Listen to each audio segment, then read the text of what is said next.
الحمد لله والصلاة والسلام على رسول الله وعلى آله وصحبه أجمعين أما بعد فيا إخواني في الله മഹാനായ താബിഈ സലമത്ത് bin കുഹൈൽ റഹിമഹുല്ലാ Abu Yahya സലമത്ത് bin കുഹൈൽ റഹിമഹുല്ലാ വഫാത്താകുന്നത് ഹിജ്റ 121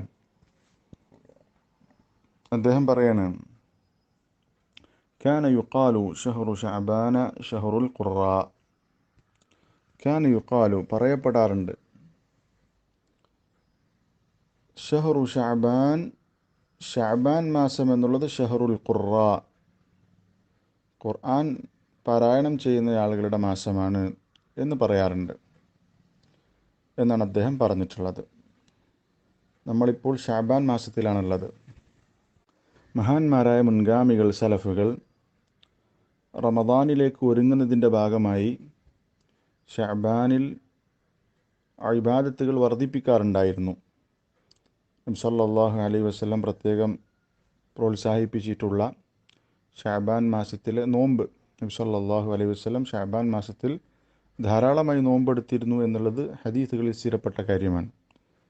അതുപോലെ തന്നെ റമദാനിലേക്ക് ഒരുങ്ങുന്നതിൻ്റെ ഭാഗമായി മുൻഗാമികൾ ഷഅബാൻ മാസത്തിൽ ധാരാളമായി ഖുർആൻ പാരായണം ചെയ്തിരുന്നു.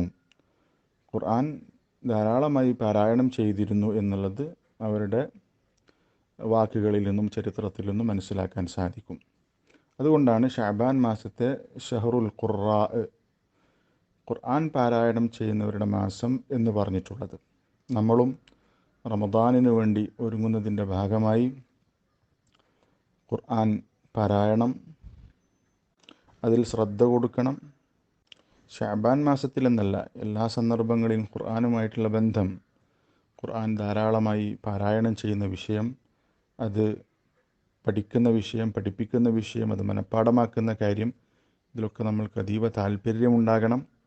റമദാനാണ് നമ്മളിലേക്ക് കടന്നു വരാൻ പോകുന്നത്. റമദാൻ മാസം എന്നുള്ളത് ഖുർആനിൻ്റെ മാസമാണ് എന്നുള്ളത് നമ്മൾക്ക് എല്ലാവർക്കും അറിയാം. റമദാനിൽ ധാരാളമായി ഖുർആൻ പാരായണം ചെയ്യുക, അതിൻ്റെ മുന്നോടിയായി ഷഅബാനിൽ അതിനുവേണ്ടി ഒരുങ്ങി തയ്യാറാവുക എന്നുള്ളത് നമ്മൾ പ്രത്യേകം ശ്രദ്ധിക്കണം. അല്ലാഹു തആല അതിന് തൗഫീഖ് നൽകി അനുഗ്രഹിക്കുമാറാവട്ടെ. സലഫുകൾ മുൻഗാമികൾ ആ കാര്യം ശ്രദ്ധിച്ചിരുന്നു എന്നുള്ളത് നമുക്ക് കാണാം. ധാരാളമായി ഖുർആൻ പാരായണം ചെയ്ത് ഖുർആനുമായി നിരന്തരം ബന്ധമുണ്ടാക്കി അഹ്ലുൽ ഖുർആൻ, ഖുർആനിൻ്റെ ആളുകളായി തീരാൻ അല്ലാഹു നമ്മൾക്ക് എല്ലാവർക്കും തൗഫീഖ് നൽകി അനുഗ്രഹിക്കുമാറാവട്ടെ. അസ്സലാമു അലൈക്കും വറഹ്മത്തുള്ളാഹി വബറകാതുഹു.